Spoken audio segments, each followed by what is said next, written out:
ಎಲ್ಲರಿಗೂ ನಮಸ್ಕಾರ. ಇವತ್ತು ಭಾಗ್ಯಲಕ್ಷ್ಮಿ ಸಂಚಿಕೆಯಲ್ಲಿ ಏನಾಗಬಹುದು ತಿಳಿದುಕೊಳ್ಳೋಣ ಬನ್ನಿ. ಭಾಗ್ಯ ಅಡುಗೆ ಮಾಡಿಕೊಟ್ಟಿದ್ದಕ್ಕೆ ಅವರ ಹೋಟೆಲ್ನವರು ಎಲ್ಲರೂ ತುಂಬ ಖುಷಿಪಟ್ಟು, ಇನ್ಮೇಲೆ ನೀವು ಪರ್ಮನೆಂಟಾಗಿ ಇಲ್ಲೇ ಕೆಲಸ ಮಾಡಬೇಕು, ನಿಮಗೆ ಇಂಗ್ಲೀಷ್ ಬರುವುದಿಲ್ಲ ಅಂತ ಹೇಳಿ ಏನೂ ಯೋಚನೆ ಮಾಡಬೇಡಿ, ಇನ್ಮೇಲೆ ಒತ್ತು ಶಾವಿಗೆ ರಸಾಯನ ಅವೆಲ್ಲ ನೀವೇ ಮಾಡಬೇಕು ಅಂತ ಹೇಳಿ ಅವಳ ಕೈಗೆ 1 ತಿಂಗಳ ಅಡ್ವಾನ್ಸ್ ಅಂತ ಹೇಳಿ ಚೆಕ್ಕು ಕೊಡುತ್ತಾರೆ.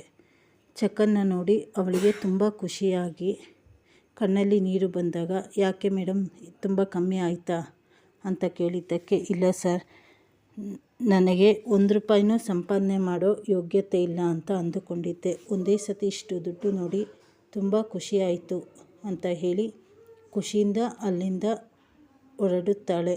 1 ಲಕ್ಷ ರೂಪಾಯಿ ಚೆಕ್ಕು ಅವಳಿಗೆ ಅಡ್ವಾನ್ಸ್ ಆಗಿ ಸಿಕ್ಕಿರುತ್ತದೆ. ಮುಂದೆ ಭಾಗ್ಯನ ತೊಂದರೆಗಳೆಲ್ಲ ಕಡಿಮೆ ಆಗಬಹುದು. ತಾಂಡವ್ ಮನೆಯವರಿಗೆ ಈ ವಿಚಾರ ಗೊತ್ತಾದ ಮೇಲೆ ಅವರ ರಿಯಾಕ್ಷನ್ ಹೇಗಿರುತ್ತದೆ ಅನ್ನೋದು ಮುಂದಿನ ಸಂಚಿಕೆಗಳಲ್ಲಿ ತಿಳಿದುಕೊಳ್ಳೋಣ. ಚಾನಲನ್ನು ಲೈಕ್ ಮಾಡಿ, ಶೇರ್ ಮಾಡಿ, ಸಬ್ಸ್ಕ್ರೈಬ್ ಮಾಡಿ. ಧನ್ಯವಾದಗಳು.